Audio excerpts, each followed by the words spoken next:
देखो दूसरा टॉपिक है कि अर्बन लोकल बॉडीज़ रिफॉर्म्स। शहरी स्थानीय निकायों में सुधार। हाल ही में आवासन और शहरी कार्य मंत्रालय ने नगर पालिका कार्य निष्पादन सूचकांक 2020 की अंतिम रैंकिंग को जारी करने की घोषणा की है। नगर पालिका कार्य निष्पादन सूचकांक के बारे में देखिए, ये मूलभूत सार्वजनिक सेवाओं के प्रावधान से लेकर शहरी नियोजन जैसे अधिक जटिल डोमेन के कार्यों में परिभाषित समूहों के आधार पर भारतीय नगर पालिकाओं के प्रदर्शन का आकलन और विश्लेषण करने का एक प्रयास है। इसके अतिरिक्त नागरिक अपने स्थानीय सरकारी प्रशासन को बेहतर रीति से समझ सकते हैं। इसमें पारदर्शिता और हितधारकों के मध्य विश्वास का माहौल बनेगा। इस सूचकांक में इंदौर 10 लाख से अधिक जनसंख्या वाली नगर पालिकाओं में शीर्ष स्थान पर है, जबकि नई दिल्ली 10 लाख से कम लोगों के शीर्ष वालों की सूची में वाले शहरों में शीर्ष स्थान पर है। रिपोर्ट में उल्लेख है कि अधिक वित्तीय स्वायत्तता वाले शहर सेवा और प्रशासन को प्रदत्त करने में बेहतर हैं, क्योंकि ये राज्य नगरपालिका कानून के अनुसार भिन्न भिन्न है। सर्वेक्षण में निम्नलिखित 111 शहरों में केवल 20 शहरों में ही राज्य के अनुमोदन बिना धन उधार लेने और निवेश करने का सामर्थ्य था, जिसमें से 74वें संविधान संशोधन अधिनियम के उद्देश्य के प्रति एक आघात के रूप में संदर्भित किया जा रहा है। राज्य और केंद्रीय अनुदानों को छोड़कर इनमें से 95% शहर अपनी आय और उधार मांगों का 5% से भी कम वित्त के वैकल्पिक स्रोतों से संग्रहित करने में समर्थ हैं। नगर पालिकाओं का द्वारा वित्त स्वायत्तता प्राप्त करने के लिए रिपोर्ट में राजकोषीय विकेंद्रीकरण को आगे बढ़ाने हेतु संविधान में संशोधन करने का सुझाव दिया गया है। राजकोषीय विकेंद्रीकरण को आगे बढ़ाने हेतु संविधान संशोधन करने का सुझाव दिया गया है। इस रिपोर्ट ने संपूर्ण भारत के लिए मेयर के 5 वर्ष के कार्यकाल को सृजित करने का भी सुझाव दिया है, यानी कि मेयर का जो कार्यकाल उसको 5 वर्ष का कर दिया जाए और राजकोषीय विकेंद्रीकरण को बढ़ावा दिया जाए। साथ ही योजना, विकास, आवास, जल और पर्यावरणीय गतिविधियों की रिपोर्ट राज्य सरकारों के स्थान पर नगर पालिकाओं को प्रस्तुत करने पर ध्यान केंद्रित किया जाए। नगर पालिका में निष्पादन सूची में फ्रेम पर लिखित 20 विषयों को सम्मिलित किया गया है, जैसे कि शिक्षा, स्वास्थ्य, जल, अपशिष्ट जल, स्वच्छता, पंजीकरण, परमिट, अवसंरचना, राजस्व प्रबंधन, व्यय प्रबंधन, राजकोषीय उत्तरदायित्व, राजकोषीय विकेंद्रीकरण, डिजिटल प्रशासन, डिजिटल पहुंच, डिजिटल साक्षरता, योजना निर्माण, योजना कार्यान्वयन, योजना प्रवर्तन, पारदर्शिता एवं जवाबदेही, मानव संसाधन, भागीदारी, प्रभावशीलता। संबंधित तथ्य क्या है? ज्ञातव्य है कि वित्त मंत्रालय के व्यय विभाग ने यूएलबी के लिए कुछ सुधारों की अनुशंसा की है, जिसे पूरा करने में केवल आंध्र प्रदेश, मध्य प्रदेश, मणिपुर, राजस्थान, तेलंगाना, गोवा अग्रणी रहे हैं। ये अनुशंसित सुधार निम्नलिखित है। एक राष्ट्र एक राशन कार्ड प्रणाली का क्रियान्वयन होना चाहिए। व्यवसाय करने की सुगमता में सुधार होना चाहिए। शहरी स्थानीय निकाय उपयोगिताओं में सुधार होना चाहिए। विद्युत क्षेत्र में सुधार होना चाहिए। यूएलबी में अन्य सुधारों का लक्ष्य राज्यों में शहरी स्थानीय निकायों का वित्तीय मजबूतीकरण और नागरिकों को बेहतर सार्वजनिक स्वास्थ्य स्वच्छता सेवाएं प्रदान करने में उन्हें सक्षम बनाना है। ये 6 राज्य अतिरिक्त वित्तीय संसाधनों को जुटाने के पात्र हैं। खुली बाजार उधारियों के माध्यम से सकल घरेलू उत्पाद जीएसडीपी का 1% और जीएसडीपी 2% तक बढ़ी हुई उधार सीमा का अधिकांश है। देखो, नगर पालिका कार्य प्रदर्शन का सूचकांक आया है, जिसमें 10 लाख से अधिक आबादी में जो है इंदौर पहले स्थान पर है और दिल्ली जो है 10 लाख से कम आबादी वाले में पहले स्थान पर है। ठीक है, बिहार का स्थान इसमें कहीं नहीं है। अब देखो, स्थानीय निकाय के बारे में देखते हैं हम क्या। शहरी स्थानीय निकाय ऐसे संस्थान हैं जो अपने निर्वाचित प्रतिनिधियों के माध्यम से नगरीय क्षेत्रों में स्थानीय स्वशासन के लिए गठित किए गए हैं। 74वें संविधान संशोधन अधिनियम में संविधान में एक नया भाग 9A और 12B अनुसूची को समाविष्ट किया है। इस अनुसूची में शहरी स्थानीय निकायों के कार्यों के लिए 18 कार्यात्मक विषय समाहित हैं। अधिनियम में शहरी स्थानीय निकायों के निर्वाचनों का आयोजन करने के लिए राज्य निर्वाचन आयोग और वित्तीय मामले के लिए राज्य वित्त आयोग के गठन का प्रावधान किया गया है। यह अधिनियम 12वीं अनुसूची में सम्मिलित किए गए हैं। कृत्यों को निष्पादित करने और आर्थिक विकास के लिए योजना तैयार करने हेतु इन निकायों में स्वायत्तता प्रदान करने और शक्तियों के हस्तांतरण का प्रावधान करता है। यूएलबी में सुधार हेतु उठाए गए कदम कौन कौन से हैं? देखिए, बाजार में भूमि की आपूर्ति बढ़ाने और कुशल भूमि बाजार की स्थापना के लिए नगर भूमि अधिनियम 1976 का निरसन हो गया। राज्य सरकार के स्तर सुधार, अधिक आवासों के निर्माण और विकास में प्रोत्साहन करने के लिए गृह स्वामी और किराएदारों के अधिकारों और दायित्वों को संतुलित करने हेतु किराया नियंत्रण कानून में सुधार हेतु उपाय किए गए हैं। उन न्यूनतम बाधाओं के साथ संपत्ति की हस्तांतरण हस्तांतरण हेतु एक कुशल अचल संपत्ति बाजार स्थापित करने के लिए स्टम्प शुल्क का युक्तिकरण किया गया है ताकि इस बाजार को अधिक उत्पादक बनाया जा सके। पारदर्शी प्रशासन, त्वरित सेवा वितरण लिंक में सामान्य सुधार हेतु ई-अभिशासन हो गया। शहरी स्थानीय निकायों के बेहतर वित्तीय प्रबंधन, पारदर्शिता और आत्मनिर्भरता के लिए आधुनिक लेखांकन प्रणाली के माध्यम से नगर पालिका का लेखांकन किया जाना चाहिए। एक सरल, पारदर्शी, गैर विवेकाधीन, न्यायसंगत संपत्ति कर व्यवस्था स्थापित करने के लिए भौगोलिक सूचना प्रणाली के साथ संपत्ति के अंशशोधन जो स्वैच्छिक अनुपालन को प्रोत्साहित करता है।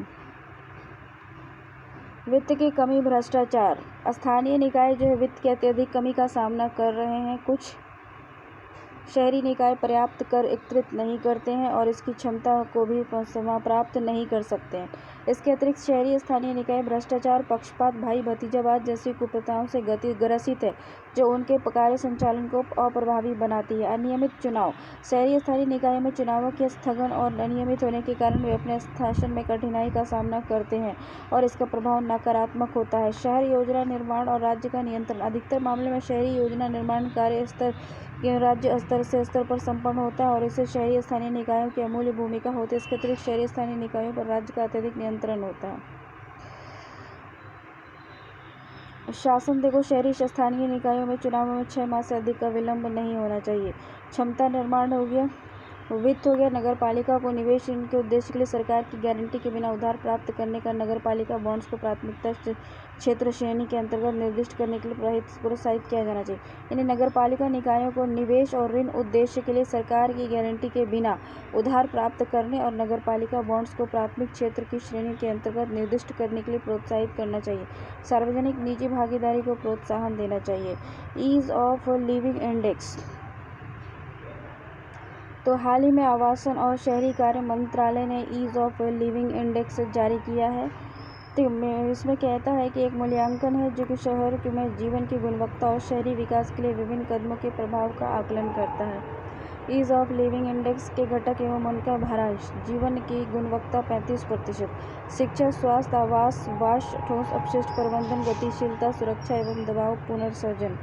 आर्थिक सक्षमता हो गया 15%, विकास का स्तर, आर्थिक अवसर, निजी गुणांक। धारणीय 20% हो गया, पर्यावरण, हरित स्थल और इमारतें, ऊर्जा उपभोग, शहरी लचीलापन। EOLI 2020 रिपोर्ट का लक्ष्य जीवन की गुणवत्ता, आर्थिक क्षमता, संधारणीयता और सिटीजन परसेप्शन सर्वे के स्तंभों पर 111 शहरों में भारतीय नागरिकों के कल्याण का मापन करना है। सिटीजन परसेप्शन सर्वे शहर प्रशासन द्वारा प्रदान की जा रही सेवाओं पर निवासियों का दृष्टिकोण है। वर्ष 2020 रैंकिंग की घोषणा 10 लाख से अधिक आबादी वाले शहरों और 10 लाख से कम आबादी वाले शहरों के लिए की गई है। इसमें 111 शहरों के कुल 32.2 लाख नागरिक सम्मिलित किए गए हैं।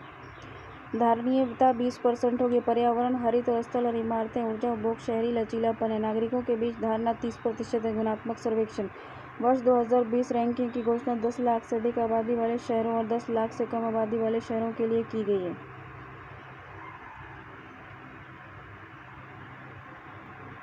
विभिन्न शहरी नीति और योजनाओं से प्राप्त परिणामों का आकलन करना, तुलना करना। शहरी प्रशासन के द्वारा दी जाने वाली सेवाओं के बारे में नागरिक का दृष्टिकोण प्राप्त करना।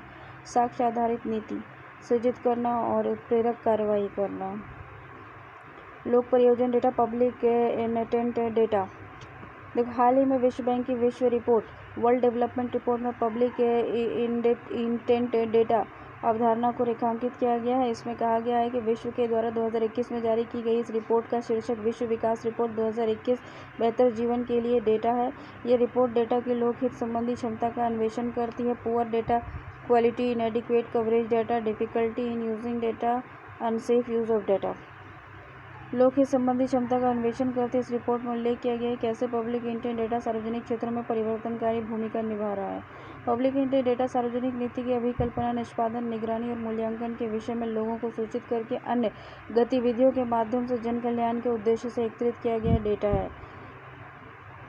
ये डेटा कई सरकारी कार्यों के लिए पूर्व परीक्षा के रूप में कार्य करता है और सामाजिक कल्याण में सुधार ला सकता है। पब्लिक इंटेंट डेटा लोक प्रयोजन डेटा के प्रकार के प्रशासनिक डेटा, जनगणनाएं, प्रतिवर्ष सर्वेक्षण, नागरिकों में मशीन द्वारा उत्पन्न डेटा, भूस्थानिक डेटा, भौगोलिक अवस्थिति के आधार पर सूचना के विभिन्न स्तरों के परस्पर संवाद।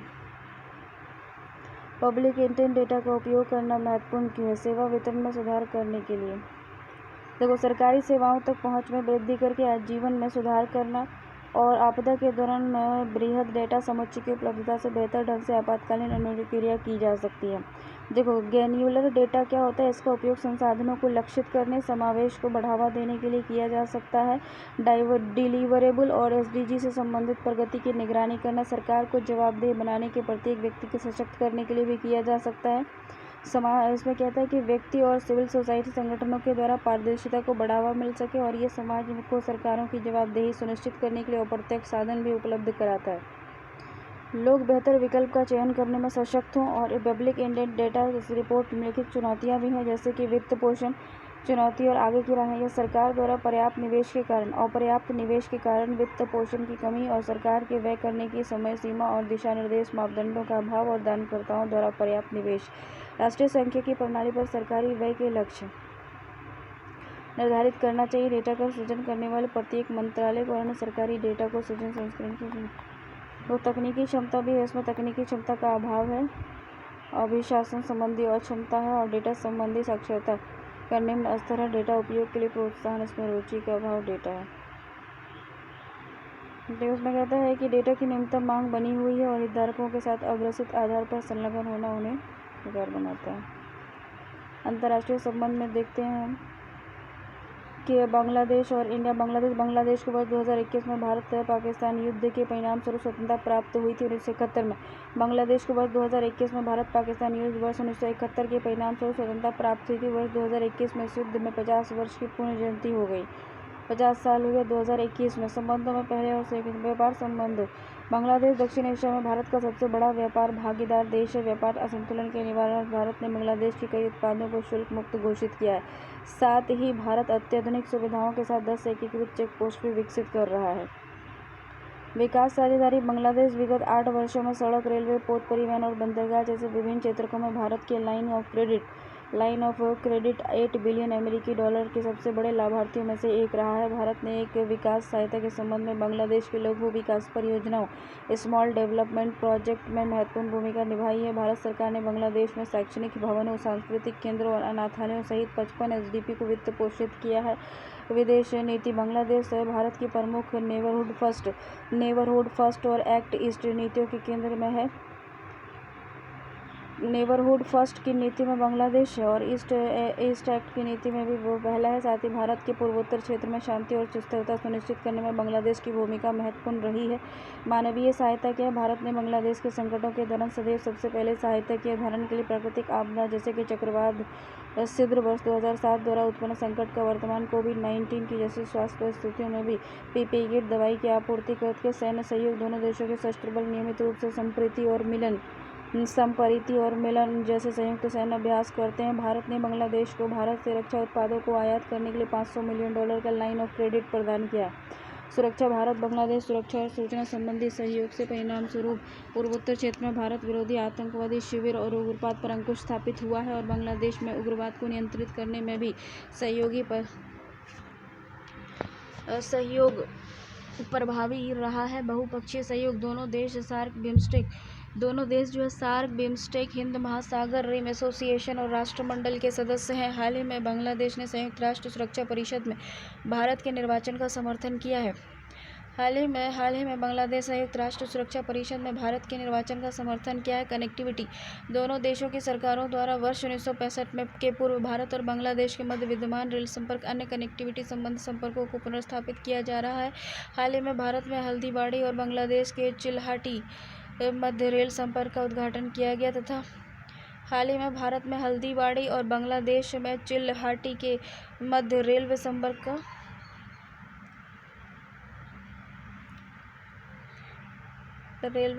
का उद्घाटन किया गया है।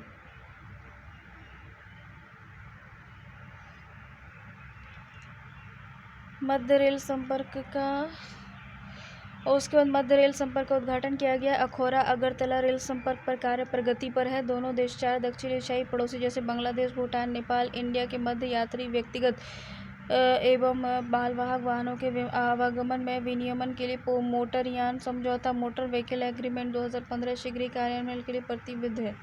हाल ही में बांग्लादेश ने भारत के पूर्वोत्तर राज्यों में माल परिवहन के लिए अपने अंतर्राष्ट्रीय मार्ग और चटगांव एवं मोंगला बंदरगाहों का उपयोग करने की अनुमति प्रदान की है। हाल ही में बांग्लादेश ने भारत के पूर्वोत्तर राज्यों में माल परिवहन के लिए अपने अंतर्देशीय मार्ग और चटगांव और मोंगला बंदरगाहों का उपयोग करने की अनुमति दी है। सीमा प्रबंधन देखो कि भारत बांग्लादेश के साथ अपनी सबसे लंबी अंतर्राष्ट्रीय सीमा साझा करता है। भारत जो है वो बांग्लादेश के साथ अपनी सबसे लंबी अंतर्राष्ट्रीय सीमा साझा करता है। वर्ष 2015 में भूमि सीमा समझौते लैंड बाउंड्री एग्रीमेंट के अनुसमर्थन और वर्ष 2014 में बंगाल की खाड़ी में समुद्री सीमा के परिसीमन ने दोनों देशों के मध्य दीर्घ समय से लंबित सीमा विवाद का शांतिपूर्ण समाधान किया है। पर्यटन हो गया। भारत में रोगों का उपचार कराने वाले अंतर्राष्ट्रीय रोगियों के 35% से अधिक की जिम्मेदारी बांग्लादेश की है। साथ ही बांग्लादेश भारत के चिकित्सा पर्यटन के कुल राजस्व में 50% से अधिक का योगदान करता है। पारिस्थितिकी संरक्षण दोनों देशों ने वर्ष 2011 में सुंदरबन के संरक्षण के संबंध में समझौता ज्ञापन पर हस्ताक्षर किया। क्षमता निर्माण और मानव संसाधन विकास भारत सरकार बांग्लादेश सिविल सेवा के अधिकारी और पुलिस अधिकारी और न्यायिक अधिकारी को प्रशिक्षित करती रही है। भारत सरकार क्या करती है कि बांग्लादेश का जो सिविल सर्वेंट है, अधिकारी है, पुलिस अधिकारी है या फिर न्यायिक अधिकारी है, सबको प्रशिक्षित करती रही है। बांग्लादेश भारतीय तकनीकी और आर्थिक सहयोग का भी एक महत्वपूर्ण भागीदार देश है। बांग्लादेश के लगभग 800 प्रतिभागी प्रतिवर्ष ITEC प्रशिक्षण कार्यक्रम का लाभ उठाते हैं। इसके अतिरिक्त IIT NIT बांग्लादेश से आए छात्रों को ICCR भारतीय सांस्कृतिक संबंध परिषद पर प्रतिवर्ष छात्रवृत्ति प्रदान करता है। भारत बांग्लादेश संबंध का क्रमिक विकास देखिए तो ऐतिहासिक रूप से देखें तो भारत और बांग्लादेश के मध्य मित्रता का विगत 50 वर्षों के दौरान क्रमिक विकास होता रहा है। बांग्लादेश और स्वतंत्रता संग्राम के दौरान भारत द्वारा राजनीतिक, राजनयिक, सैन्य और मानवीय सहयोग ने बांग्लादेश की स्वतंत्रता में महत्वपूर्ण भूमिका निभाई है। बांग्लादेश की स्वतंत्रता के पश्चात बांग्लादेश की भूमि विभिन्न सरकारों के शासनकाल के दौरान भारत बांग्लादेश संबंधों में उतार चढ़ाव आया है। हालांकि विगत दशक में भारत बांग्लादेश के संबंध में घनिष्ठ हुए हैं। दोनों देश परस्पर संबंधों की नई दिशा की ओर अग्रसर भी हुए हैं। ऐतिहासिक और सांस्कृतिक संबंधों से आगे बढ़ते हुए दोनों देश ने व्यापार, संपर्क, ऊर्जा, रक्षा में और अधिक घनिष्ठ सहयोग प्रारंभ किया है। संबंधों में समक्ष विद्यमान चुनौती क्या क्या है देखो। सीमा पार प्रवासन बांग्लादेश से अवैध प्रशासन ने उत्तर पूर्व सीमावर्ती राज्यों में जनसंख्या की बदलाव की है। इससे स्थानीय लोग और प्रवासियों के मध्य सामाजिक और जनजातीय तनाव उत्पन्न हुआ है। हाल ही में असम में राष्ट्रीय नागरिकता रजिस्टर संपन्न किया गया। इसके परिणाम स्वरूप निर्वासन के उपरांत सीमा पार से हजारों लोगों के अंतर्बन बांग्लादेश में के प्रति बांग्लादेश के लोगों को चिंता और भय व्यक्त किया गया है। इस प्रकार नागरिक संशोधन अधिनियम के प्रति बांग्लादेश में व्यापक रोष प्रकट किया गया था। बांग्लादेश ने अपने विदेश मंत्री की भारत यात्रा को रद्द कर दिया था। जल विवाद भारत और बांग्लादेश गंगा, ब्रह्मपुत्र सहित 54 नदियों को साझा करते हैं। भारत और बांग्लादेश गंगा और ब्रह्मपुत्र सहित 54 नदियों को साझा करते हैं। इनमें से संबंधित प्रमुख मुद्दे नदी जल के बंटवारे, नदियों को जोड़ने और बांध के निर्माण से संबंधित है। उदाहरण के लिए तीस्ता नदी जल विवाद भारत ने बांग्लादेश के कारखाने द्वारा चूर्णी नदी के ऊपरी प्रवाह से बहिस्त्राव अपशिष्टों के कारण प्रदूषण के बढ़ते स्तर पर भी चिंता व्यक्त की थी। भारत और बांग्लादेश ने जल विवाद के समाधान के लिए संयुक्त नदी आयोग ज्वाइंट रिवर कमीशन की स्थापना की है। हालांकि JRC की विश्वसनीयता पर संदेह है। हाल ही में JRC में सुधार की मांग की गई है। बढ़ती कट्टरता बांग्लादेश में कट्टरता में वृद्धि हो रही है और इसलिए बांग्लादेश की राजनीति में भी कट्टरपंथियों का प्रभाव बढ़ा है। इस क्षेत्र में इस्लामिक स्टेट जैसे अंतर्राष्ट्रीय आतंकवादी संगठन की बढ़ती उपस्थिति भी भारत के लिए गंभीर चिंता का विषय है। सीमा पार अपराध दुर्गम और भूप्रदेश और असुरक्षित सीमा या छिद्रित सीमा पोरस बॉर्डर के कारण सीमावर्ती क्षेत्रों में हथियार, मादक द्रव्य और जाली भारतीय मुद्रा, मवेशी की तस्करी, महिला और बच्चे के दुर्व्यवहार जैसे अपराध होते रहे हैं। भारत को लेकर नकारात्मक धारणा भारत में अल्पसंख्यकों के साथ किए जा रहे व्यवहार को लेकर बांग्लादेश में सार्वजनिक रूप से रोष उभर रहा है। इस प्रकार की धारणा का आधार बिहार मीडिया रिपोर्ट है। विभिन्न मीडिया रिपोर्ट्स हैं जिनका उपयोग कट्टरपंथी समूहों द्वारा अपनी विचारधारा और अधिप्रचार के लिए किया जाता है। बांग्लादेश बनाम भारत पाकिस्तान विरोधाभास और विगत 50 वर्षों के दौरान पूर्व में भारत और बांग्लादेश द्वारा द्विपक्षीय और क्षेत्रीय स्तर पर सहयोग किया जाता रहा है।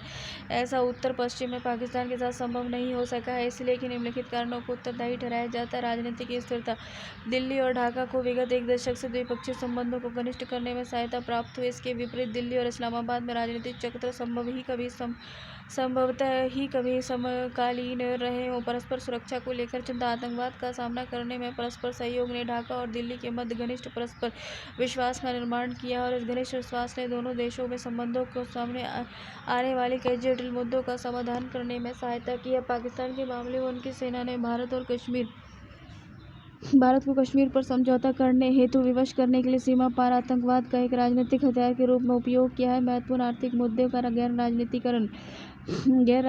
दिल्ली और ढाका व्यापार प्रारंभ बिंदु और कनेक्टिविटी के संबंध मुद्दों पर उनके संबंध लाभों के आधार पर समाधान करते हुए लगातार आगे बढ़ते रहे। दूसरी ओर पाकिस्तान कश्मीर के मुद्दे पर द्विपक्षीय वाणिज्य सहयोग और आर्थिक एकीकरण को बाधित करता रहा है।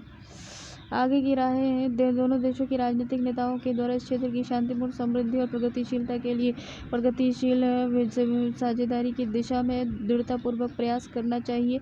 सीमा पार प्रवासन से निपटना चाहिए। शासन में डिजिटलीकरण को प्राथमिकता देनी चाहिए। संसाधनों का प्रबंधन करना चाहिए। संपूर्ण विस्तार पर आधारित दृष्टिकोण रखना चाहिए। लोगों के मध्य संपर्क को प्रोत्साहित करना चाहिए और व्यापार संबंधों के समाधान में सहायक दृष्टिकोण अपनाना चाहिए। बांग्लादेश विकासशील विश्व के लिए एक आदर्श है। बांग्लादेश के प्रभावशाली आर्थिक और सामाजिक प्रगति ने न केवल दक्षिण एशिया के लिए बल्कि संपूर्ण विकासशील विश्व के लिए भी प्रेरणा का स्रोत है। वर्ष 1972 में विश्व के सबसे निर्धन देशों में शामिल बांग्लादेश वर्तमान में दशक के अंत तक विश्व की शीर्ष 25 अर्थव्यवस्थाओं की सूची में शामिल होने की ओर अग्रसर है। उनकी प्रति व्यक्ति सकल घरेलू उत्पाद $2000 ये लगभग भारत के ही समान है, जो लगभग भारत के ही समान से कुछ ही कम है। आगामी 5 वर्षों में 2026 तक बांग्लादेश अल्प विकसित देशों की श्रेणी से बाहर हो जाएगा और एक विकासशील देश के वर्ग में भारत के समक्ष हो जाएगा। बताओ भाई। Factors resulting in rise of Bangladesh. देखो, बूमिंग हो गया, textile industry, enhancement capacity, investor friendly FDI regime, deep micro finance penetration, improve health indicators. Bharat Korea गणराज्य द्विपक्षीय संबंध में हाल ही में भारत और दक्षिण कोरिया ने रक्षा सहयोग पर अपनी द्विपक्षीय वार्ता संपन्न की। सैन्य हथियार का संयुक्त उत्पादन और निर्यात, खुफिया जानकारी साझा करना और साइबर और अंतरिक्ष क्षेत्रों में सहयोग बढ़ाने पर सहमति व्यक्त की है। भारत के 2 रक्षा गलियारों में भी अपनी रुचि प्रकट की है। उत्तर प्रदेश और दूसरा तमिलनाडु है। सरकार विभिन्न रक्षा प्रौद्योगिकी इकाइयों के मध्य कनेक्टिविटी को सुनिश्चित करने के उद्देश्य से रक्षा प्रौद्योगिकी गलियारा बना रही है। एक उत्तर प्रदेश है, दूसरा तमिलनाडु की स्थापना पर कार्य कर रही है। राजनीति देखिए तो 1945 में कोरिया की स्वतंत्रता के उपरांत कोरियाई मामले में महत्वपूर्ण और सकारात्मक भूमिका निभाई है। कोरियाई युद्ध 1950-53 के दौरान युद्ध पक्षों ने भारत द्वारा आयोजित प्रस्ताव को स्वीकार किया था। 2015 में द्विपक्षीय विशेष रणनीति साझेदारी उत्पन्न की थी। दक्षिण कोरिया ने न्यू एशिया कम्युनिटी प्लस रूपरेखा के अंतर्गत भारत के साथ संबंधों को 4 पारंपरिक भागीदारों अमेरिका, चीन, जापान के समतुल अपग्रेड करने की घोषणा की थी।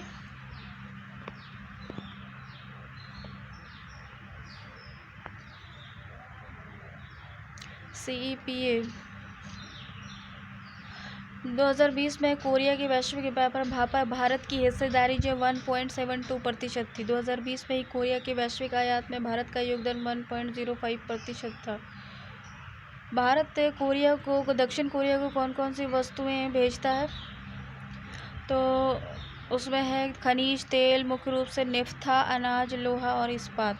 कोरिया द्वारा भारत को क्या भेजा जाता है? तो मोटर वाहन के कल पुर्जे, दूरसंचार संबंधी उपकरण, हॉट रोल्ड लौह उत्पाद, परिष्कृत पेट्रोलियम, न्यूक्लियर रिएक्टर आदि। सैमसंग, हुंडई मोटर्स और LG जैसे प्रमुख दक्षिण कोरियाई व्यावसायिक समूहों ने भारत में अत्यधिक निवेश किया। सैमसंग, हुंडई मोटर्स और LG ये सब दक्षिण कोरिया की कंपनी है। सांस्कृतिक संबंध भी है। 4वीं शताब्दी में भारत से पूर्वी एशिया में बौद्ध धर्म के प्रसार ने दोनों देशों के मध्य प्रत्यक्ष संबंध का निर्माण किया था और सियोल और बुसान भारतीय संस्कृति केंद्र की स्थापना की गई थी। दोनों देशों के मध्य लोगों से मध्य संबंधों और यात्रा को बढ़ावा देने के लिए वर्ष 2014 से कोरियाई पर्यटक का आगमन वीज़ा सुविधा प्रदान की गई है। कोरिया में 2015 में सारंग शीर्ष से भारत का वार्षिक उत्सव आयोजित किया गया था। कोरियाई नागरिकों को छात्रवृत्ति और फेलोशिप भारत प्रदान करता है। अब भारत आयुर्वेद, यूनानी, सिद्ध योग और होम्योपैथी के पाठ्यक्रम सहित विभिन्न पाठ्यक्रमों में के विषयों के लिए कोरियाई नागरिकों को छात्रवृत्ति और फेलोशिप देता है। अफगानिस्तान में क्षमता निर्माण कार्यक्रम के विकास के लिए भारत के साथ त्रिपक्षीय भागीदार है। दक्षिण कोरिया और एनएसजी सदस्य के रूप में दक्षिण कोरिया ने भारत की सदस्यता का समर्थन किया है और दक्षिण कोरिया जो है वो परमाणु उद्योग सहित सामरिक क्षेत्रों से भी संबंधित मुद्दों में भारत के साथ अपना रिश्ता बनाए हुआ है। के पूप कोरियाई व्यंजन वर्षों से कोरियाई व्यंजन टीवी धारावाहिक के लिए भारत के पूर्वोत्तर कई राज्य नए बाजार के रूप में उभरे हैं। रक्षा लॉजिस्टिक में सहयोग करने में देखो, नौसेना नेवल लॉजिस्टिक एक्ट हो गया, रक्षा संबंधी शैक्षणिक हो गया। उसके बाद हो गया 2019 में दोनों देशों ने एक भविष्य उन्मूलन रोड मैप तैयार किया था, द्विपक्षीय रक्षा सहयोग को सुचारू और मजबूत बनाएगा। भारत ने दक्षिण कोरियाई उद्योग को भारत के सार्वजनिक क्षेत्र के रूप में रक्षा उपकरणों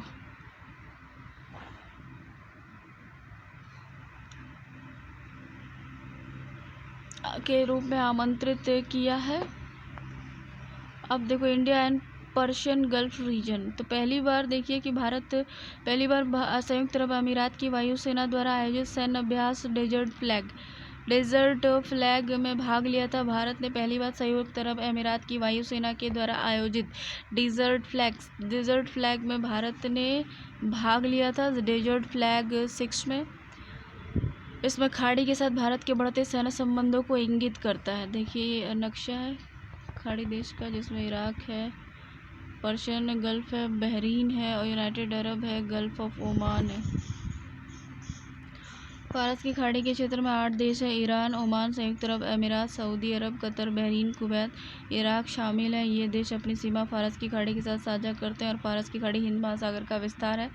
ये होमुर्ज जलडमरू के मध्य से हिंद महासागर से जुड़ा हुआ है। फारस की खाड़ी उसका तटीय क्षेत्र पेट्रोलियम का विश्व का सबसे बड़ा जल एकल स्रोत है। फारस की खाड़ी और उसका तटीय क्षेत्र पेट्रोलियम का विश्व का सबसे बड़ा स्रोत है। विश्व का 50% तक तेल भंडार इसी क्षेत्र में है।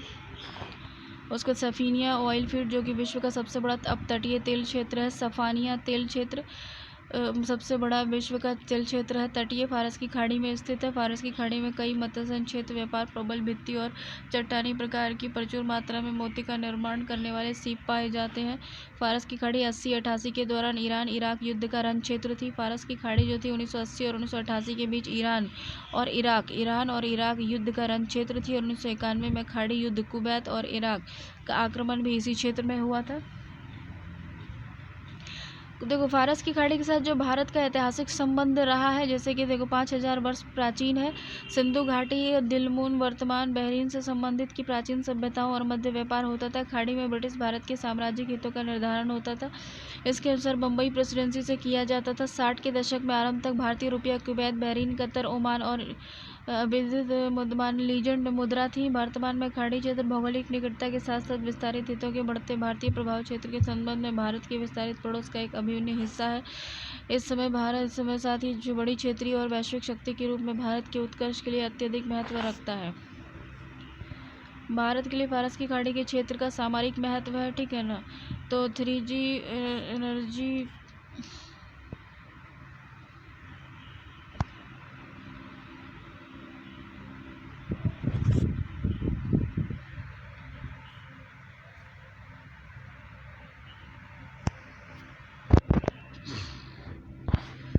देखो, इसमें कहता है कि एनर्जी सिक्योरिटी, भारत का 53% ऊर्जा कच्चा तेल और 51% गैस का आयात इसी क्षेत्र से होता है।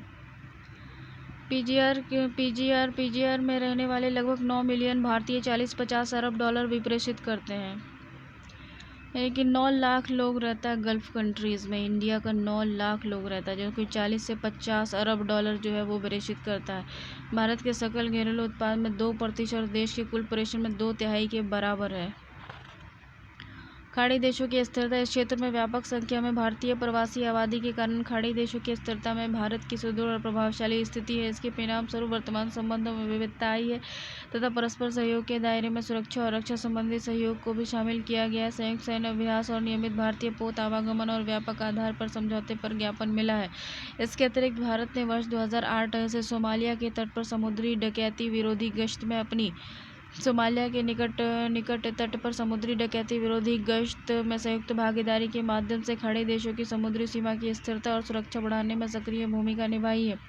सहयोग के अन्य क्षेत्र क्या है? भारत खाड़ी देश के रणनीतिक भागीदार के रूप में भारत ने आतंकवाद का मुकाबला करने, धन शोधन, साइबर सुरक्षा, संगठित अपराध, मानव तस्करी और समुद्री डकैती जैसे विभिन्न मुद्दों पर वर्ष 2003 में खाड़ी से 4 देश ईरान, ओमान, सऊदी अरब और यूएई के साथ अपनी रणनीतिक साझेदारी का विस्तार किया है। विदेश नीति देखो, भौगोलिक दृष्टि से ये भौगोलिक निकटता, हितों के विस्तार और इस संपूर्ण क्षेत्र में बढ़ते भारतीय प्रभाव के संदर्भ में भारत के विस्तारित पड़ोस का एक विभिन्न भाग है। उदाहरण के लिए ईरान चाबहार पत्तन का विकास करने और अंतर्राष्ट्रीय उत्तर दक्षिण परिवहन गलियारा और अश्वगावात समझौते के माध्यम से अफगानिस्तान, मध्य एशिया और यूरोप तक एक वैकल्पिक मार्ग जैसी परियोजना के लिए महत्वपूर्ण है। स्ट्रैटेजिक पार्टनरशिप को अगर हम देखें तो रणनीतिक संबंध में 2 या 2 से अधिक देशों के मध्य उनके परिवेश में व्यास, खतरों की प्रकृति के संदर्भ में साझा समझा शामिल होती है। वे इन खतरों का शमन करने के सहयोगात्मक सामूहिक शक्ति को समाविष्ट करता है। भारत की लगभग 300 देशों के साथ रणनीतिक साझेदारी है, जिसमें अमेरिका, चीन, रूस, United kingdom, Israel, Japan, France और जर्मनी जैसे कुछ प्रमुख देश शामिल हैं। हालांकि सभी रणनीतिक साझेदारियां एक समान नहीं है और न ही समान रूप से महत्वपूर्ण है। विभिन्न देशों के साथ राजनीतिक संबंधों में विभिन्न आयाम प्रमुख भूमिका निभाते हैं। संबंधों के समय विद्यमान चुनौतियां क्या क्या है? संबंधों को संतुलित करना। इसके तहत भारत के लिए महत्वपूर्ण चुनौती अमेरिकी प्रतिबंधों के दौरान ईरान के साथ अपने संबंधों को बनाए रखने में होगी। साथ ही सऊदी अरब, ईरान, इजराइल के मध्य भू राजनीतिक प्रतिद्वंद्विता के संदर्भ में संतुलित भूमिका निभाना भी भारत के लिए चुनौतीपूर्ण होगा। लोगों की सुरक्षा। इन देशों में भारतीय नागरिकों की सुरक्षा और संरक्षा भारत सरकार के लिए एक प्रमुख प्राथमिकता है। देखो, संरक्षणवाद हो गया। बड़ी सहयोग परिषद। खाड़ी सहयोग परिषद की संरक्षणवादी नीति का प्रवासी भारतीयों पर प्रत्यक्ष प्रभाव पड़ा है।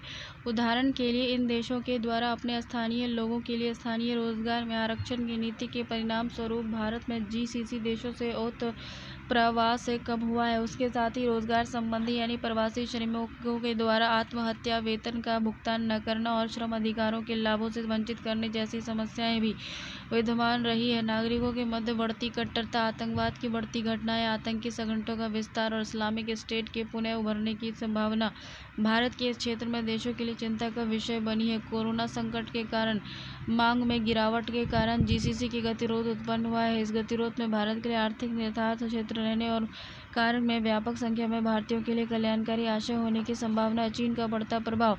हाल ही में चीन ईरान ने 25 वर्षीय रणनीतिक सहयोग समझौते पर हस्ताक्षर किया है। ईरान में चीन की बढ़ती उपस्थिति से भारत अपनी रणनीतिक भागीदारी को लेकर चिंतित है।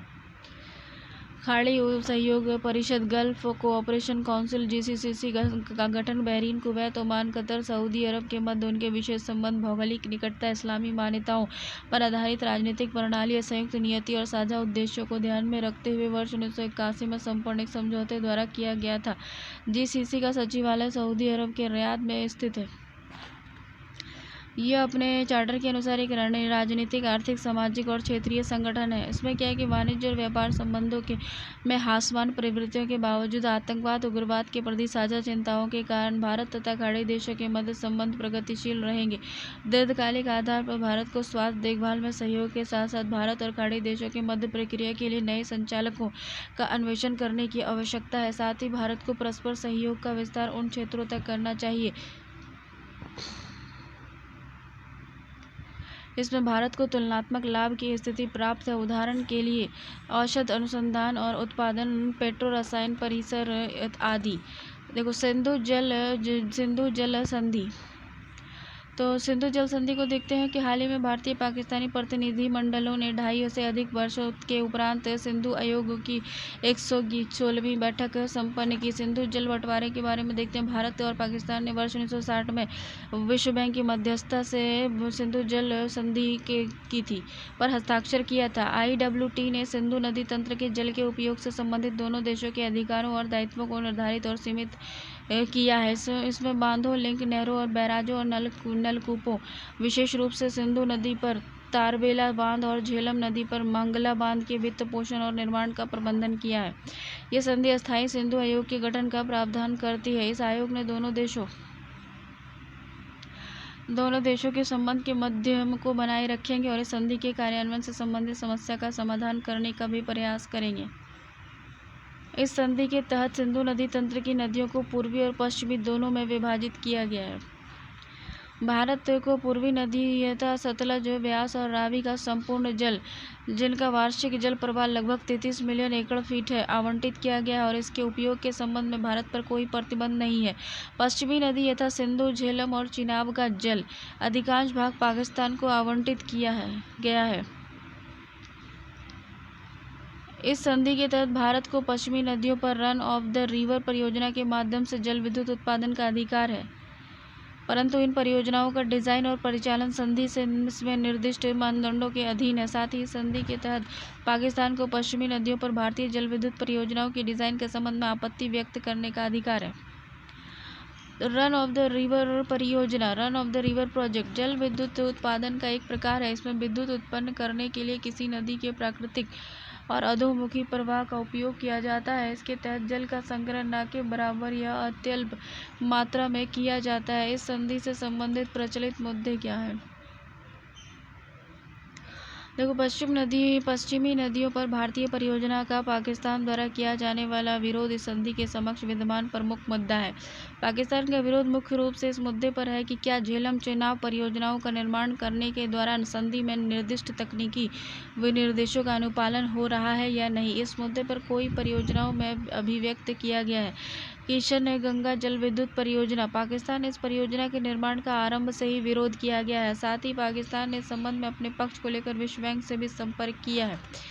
रतले जल विद्युत परियोजना चिनाब, संधि में निर्दिष्ट तकनीकी विनिर्देश के अनुपालन के संदर्भ में इस परियोजना के डिजाइन को लेकर विश्व बैंक के साथ वार्ता जारी है। अन्य परियोजना जैसे मारूसुदर नदी चिनाब की सहायक नदी है। ये पाकल जल विद्युत परियोजना, मियार नाला नदी हो गया पार, मियार नाला चिनाब पर लोअर कनाइल संबंध से आपत्ति की गई है। जल विभाजन भारत और पाकिस्तान दोनों के लिए संवेदनशील मुद्दा है, इसलिए मुद्दे से संबंधित चर्चा अत्यधिक राजनीतिक रूप ग्रहण कर लेती है। उदाहरण के लिए पाकिस्तान अपनी पूर्वी सीमा पर नहरों के आसपास अधिक संख्या में सैनिकों की तैनाती और चौकसी बनाए रखता है।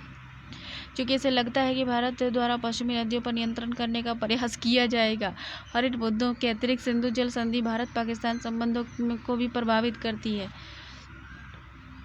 निरसन व्यवहार विकल्प क्यों नहीं? अंतर्राष्ट्रीय कानून के विरुद्ध एक पक्षीय निकास का प्रावधान नहीं है। यूनिलैटरल एग्जिट का भी प्रावधान नहीं है। तकनीकी रूप से देखें तो संधियों के कानून पर वियना कन्वेंशन के अंतर्गत संधि से पृथक होने और निकलने का प्रावधान है। हालांकि IWT को निरस्त करने के लिए इस प्रावधान का उचित रूप से उपयोग नहीं किया जा सकेगा। यहाँ तक कि भारत और पाकिस्तान के मध्य राजनयिक दूतावास संबंधी संबंधों का विच्छेद भी निरस्त नहीं कर सकता है। भारत में प्रवाहित होने वाली नदियों के निचले अनुप्रवाह मार्ग में स्थित देशों पर प्रभाव, भारत निरसन से प्रवाहित होने वाली नदियों के निचले अनुप्रवाह मार्ग में स्थित बांग्लादेश में भारत की मंशा को लेकर संदेह हो सकता है। बांग्लादेश भारत से प्रवाहित होने वाली नदियों से अपना लगभग 91% जल प्राप्त करता है। जल वैज्ञानिक आंकड़ों पर चीन का सहयोग, हालिया वर्षों में चीन और पाकिस्तान के मध्य गठजोड़ से अत्यधिक वृद्धि हुई है, इसलिए इस संधि को निरस्त किया जाता है। तो चीन प्रत्युत्तर स्वरूप भारत को साझा नदी के संबंध में जल वैज्ञानिक आंकड़े उपलब्ध करवाना रोक सकता है। इस प्रकार आंकड़े तिब्बत से प्रवाहित होकर अरुणाचल प्रदेश में आने वाली जल की मात्रा का मापन करने और राज्य में किसी भी बड़ी आपदा और बाढ़ को रोकने के उपाय में महत्वपूर्ण भूमिका निभाती है। आगे की राय क्या है कि भारत, हालांकि संधि ने अपने आरंभ में तत्कालीन रूप से कुछ आपूर्ति की थी, जैसे जल वैज्ञानिक संबंधी वास्तविकता, बांध निर्माण, गाद हटाने में इंजीनियरिंग विधि के नए समुच्चय के साथ इस संधि पर नए सिरे से विचार करने की तत्काल आवश्यकता है। विश्व स्तर पर भारत की स्थिति के प्रति समर्थन जुटाना है। सिंधु, झेलम और चिनाब में 11,406 मेगावाट विद्युत उत्पादन की क्षमता अनुमानित है, जबकि 3,034 मेगावाट विद्युत क्षमता का ही दोहन किया गया। विश्व बैंक को शामिल कर इस मुद्दे पर अंतर्राष्ट्रीयकरण करने में पाकिस्तान के प्रयासों का सामना करने के लिए इस स्थिति का समर्थन किया जा सकता है। अनुमेय भंडारण क्षमता का प्रयोग करना जानबूझकर ही पश्चिमी नदियों के संबंध में IWT द्वारा प्रदान की गई 3.6 मिलियन एकड़ फीट की अनुमेय भंडारण क्षमता का उपयोग नहीं कर रहा है। सहयोग प्राप्त करना, जहाँ भी संभव हो पाकिस्तान से सहयोग प्राप्त करने का प्रयास किया जा सकता है। IWT का अनुच्छेद 7 भविष्य में सहयोग के बारे में उल्लेख करता है। क्वाड, हाल ही में भारत, संयुक्त राज्य अमेरिका, भारत, USA, ऑस्ट्रेलिया और जापान के नेताओं ने क्वाड की प्रथम आभासी शिखर वार्ता को संपन्न किया। क्वाड चतुष्कोणीय सुरक्षा संवाद वस्तुतः 4 समान विचारधारा वाले देश यथा भारत, संयुक्त राज्य अमेरिका, ऑस्ट्रेलिया, जापान को एकजुट कर एक मंच प्रदान करता है। यहाँ समान विचारधारा वाले देशों से तात्पर्य विशेष हिंद प्रशांत क्षेत्र में भू राजनीतिक मुद्दों के प्रति झुकाव से है।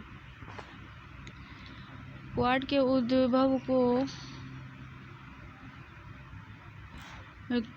के उद्भव को निम्नलिखित घटनाक्रमों से देख सकते हैं कि क्वाड में 4 देश हैं, संयुक्त राज्य अमेरिका, भारत, जापान और ऑस्ट्रेलिया है। इसमें जो है वर्ष 2007 में चारों देशों के अधिकारियों ने साझा हितों से संबंधित मुद्दों पर चर्चा करने के लिए बैठक की। इसी बैठक में इसकी उत्पत्ति हुई थी 2007 में। बहुत सा इसका सुसुप्त अवस्था वाला चरण था, जिसमें इसकी गतिविधि जो थी वो सुसुप्त हो गई थी। उसके बाद 2017 में फिलीपींस में पूर्वी एशिया शिखर सम्मेलन के दौरान इस वार्ता को अनौपचारिक रूप से पुनः आरंभ किया गया था। 2017 में से पुनः आरंभ किया गया और 2019 में क्वाड देशों के मंत्रियों ने पहली बार वाशिंगटन में भेंट की। इसका मुख्य बिंदु यही है कि इसमें संयुक्त वक्तव्य था द स्पिरिट ऑफ क्वाड नाम दिया गया था। इसमें हिंद प्रशांत क्षेत्र हेतु विजन और कोविड-19 के आर्थिक और स्वास्थ्य संबंधी प्रभाव पर प्रतिक्रिया, जलवायु परिवर्तन का सामना करना और उभरती हुई प्रौद्योगिकी से संबद्ध चुनौतियों का समाधान। इसके अतिरिक्त टीकाकरण संबंधी कार्यान्वयन, जलवायु परिवर्तन, महत्वपूर्ण उभरती हुई प्रौद्योगिकी के संबंध में 3 कार्यकारी समूहों का गठन किया गया। उपर्युक्त पहले इस शिखर सम्मेलन के महत्वपूर्ण प्रगतिशील बदलाव को इंगित करता है, अर्थात क्वाड अब युद्ध अभ्यासों के अतिरिक्त अपेक्षाकृत व्यापक और तत्कालीन मुद्दों पर परस्पर सहयोग कर रहा है।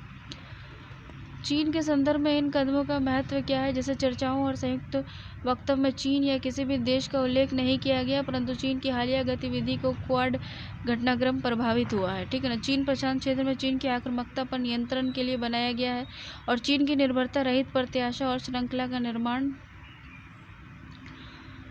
को कम करने के लिए उभरती हुई प्रौद्योगिकी में चीन की प्रभुत्व पर निगरानी रखना था। क्वाड द्वारा अपने विस्तार में भारत के हितों पर प्रभाव था। भारत के क्षेत्रीय शक्ति बनने की महत्वाकांक्षा के अनुरूप है। भारत को लाभ हो सकता है क्वाड से क्या कि भारत एक क्षेत्रीय में शक्ति बन सकता है, इसकी महत्वाकांक्षा के अनुरूप है। ये भारत की विनिर्माण क्षमता का निर्माण करने में है। चीन के साथ संभावित द्विपक्षीय विवाद के दौरान समर्थन मिलेगा। कश्मीर तथा सीमा पार प्रायोजित आतंकवाद भी क्वाड की नज़र में जो है बहुत ही ज्वलंत मुद्दा है और नकारात्मक प्रभाव निम्नलिखित हो सकते हैं, जैसे सीमा संबंधी विवाद बढ़ सकता है, आर्थिक संबंधों पर प्रभाव हो सकता है, $77 तक पहुंच सकता है।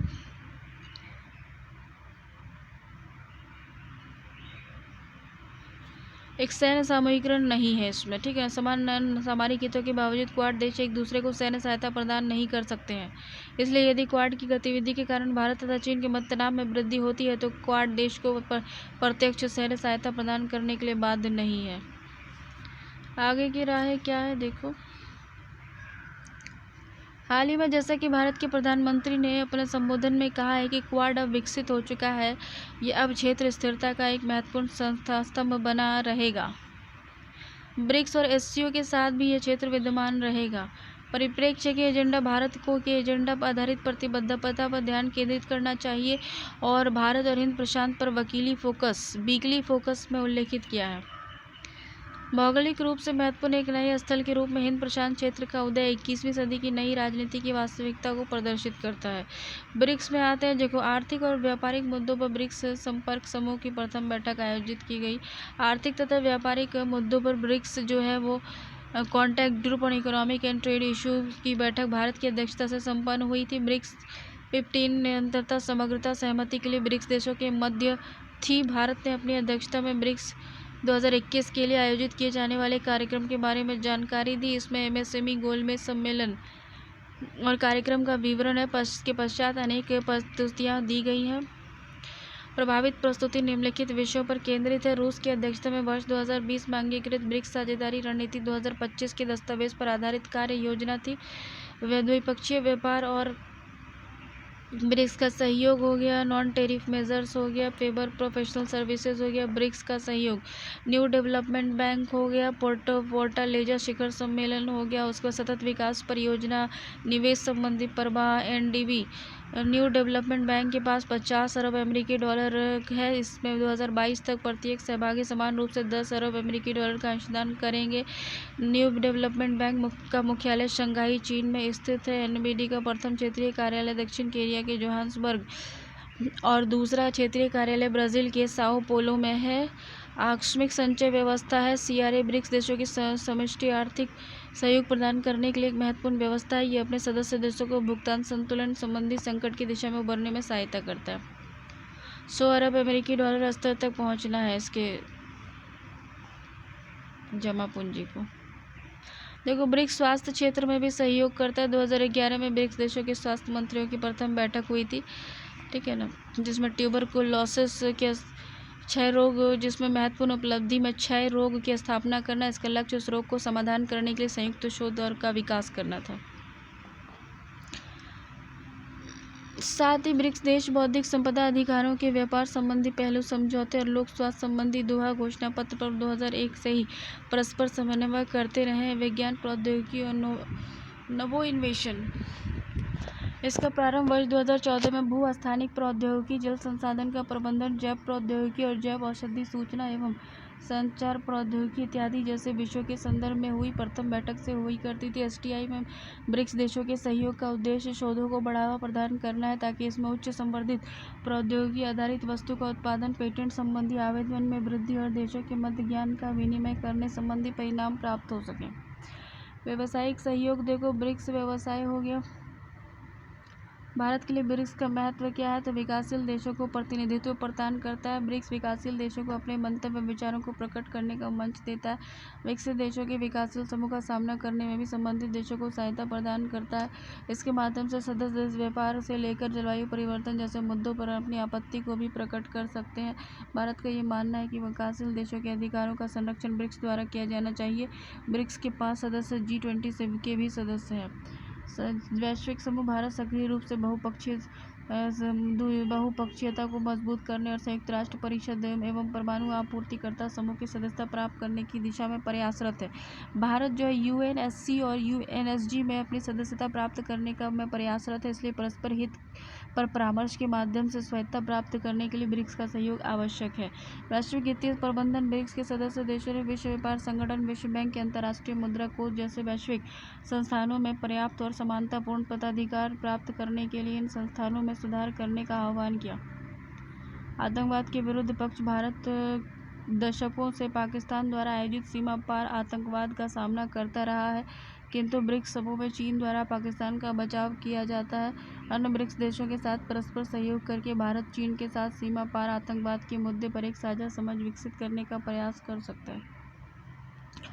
सीमा विवाद, जियामिन शिखर सम्मेलन के पूर्व डोकलाम में भारत चीन के मध्य टकराव के कारण चीन और भारत के मध्य संबंधों में स्थिरता आ गई। घटना को यह प्रकट हो गया कि ब्रिक्स देश के मध्य शांति सुरक्षा के मुद्दे पर वार्ता को आगे बढ़ाना अत्यंत महत्वपूर्ण और तत्कालिक आवश्यक है। अब देखो, स्वेज नहर, तो विश्व के सबसे बड़े कंटेनर पोतों में से एक एवर गिवन स्वेज नहर की संपूर्ण चौड़ाई में फंस गया, जिससे किसी भी पोत की आवाजाही के लिए स्थान शेष नहीं रहा। इस अवरोध के दौरान 180 से अधिक पोतों को दोनों तरफ जाम लग गया था।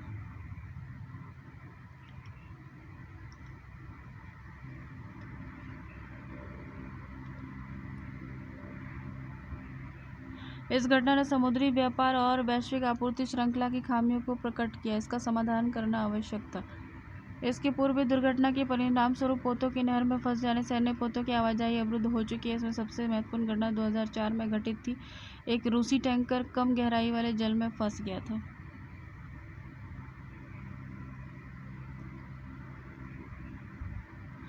स्वेज नहर मिस्र से 193 किलोमीटर लंबा कृत्रिम जल मार्ग है। इसका निर्माण भूमध्य सागर लाल सागर को जोड़ने के उद्देश्य से किया गया है। इससे यूरोप और एशिया के मध्य पोत परिवहन हेतु अत्यंत लघु और अत्यंत जल पर मार्ग हुआ है। इस प्रकार यूरोप और एशिया के मध्य पोत परिवहन हेतु संपूर्ण अफ्रीकी महाद्वीप का चक्कर लगाकर केप ऑफ गुड होप होते हुए अतिरिक्त दूरी तय करने की अनिवार्यता समाप्त हो गई। पूर्व में पश्चिम की ओर तेल, प्राकृतिक गैस कार्य परिवहन हेतु एक महत्वपूर्ण मार्ग उपलब्ध कराता है। स्वेज नहर से होकर दिन प्रतिदिन विश्व व्यापार के 10% की माल ढुलाई होती थी, लगभग $10 अरब मूल्य के बराबर होता था। 2019 के दौरान वस्तुओं में 54 मिलियन टन अनाज और 53 मिलियन टन अयस्क और धातु और 35 मिलियन टन कोयला और कोक का परिवहन स्वेज नहर से हुआ। इसके अतिरिक्त इस नहर में कोई लॉक प्रणाली के नहीं होने से विमान वाहक पोत भी इससे होकर गुजर सकते हैं, जो सुरक्षा संबंधी उद्देश्यों के दृष्टिकोण से अत्यंत महत्वपूर्ण है। स्वेज नहर अवरोध पर भारत की रणनीति।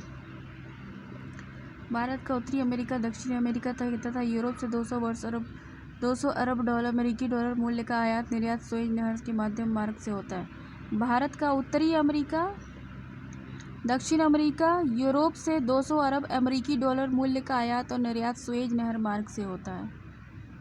पेट्रोलियम उत्पाद, जैविक रसायन, लोहा इस्पात, ऑटोमोबाइल, मशीनरी, वस्त्र, हांस के निर्माण, दरी, फर्नीचर, चमड़े का सामान आदि जैसे उत्पाद सम्मिलित है। 4 सूत्री योजना निर्मित की गई है।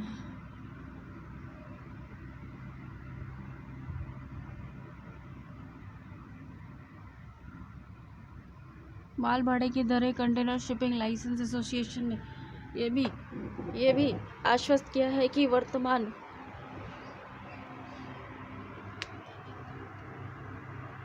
निर्धारित माल भाड़े की दरों का ही अनुपालन किया जाएगा। बंदरगाहों को परामर्श। वर्तमान अवरोध समाप्त करने के पश्चात यह अपेक्षा की जाती है कि विशेषतः जवाहरलाल नेहरू पत्तन, न्यास एवं मुद्रा हाजिरा पत्तनों के समूहन का कार्य किया जाएगा।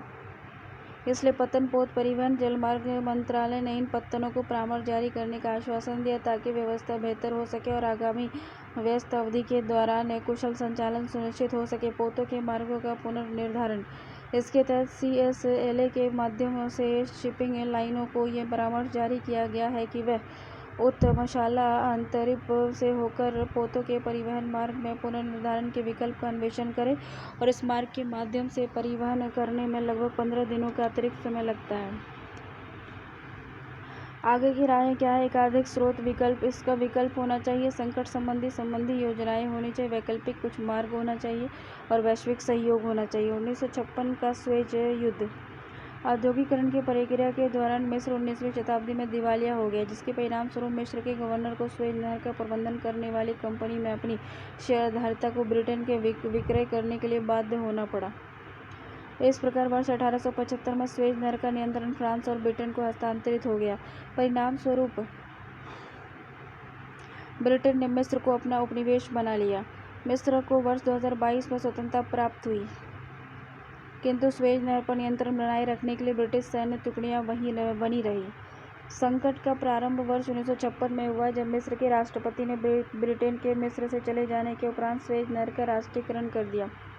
राष्ट्रपति के द्वारा उठाए गए कुछ अन्य कदमों को इजराइल तथा उसके पश्चिमी मिस्र ने अपनी सुरक्षा संबंधी खतरे के रूप में संदर्भित किया। परिणामस्वरूप इस क्षेत्र में इजरायली, ब्रिटिश और फ्रांसीसी सेनाओं द्वारा सैन्य हस्तक्षेप किया गया। इजरायली, ब्रिटिश और फ्रांसीसी सेनाओं के द्वारा हस्तक्षेप किया गया। इस संकट के कारण स्वेज नहर का परिचालन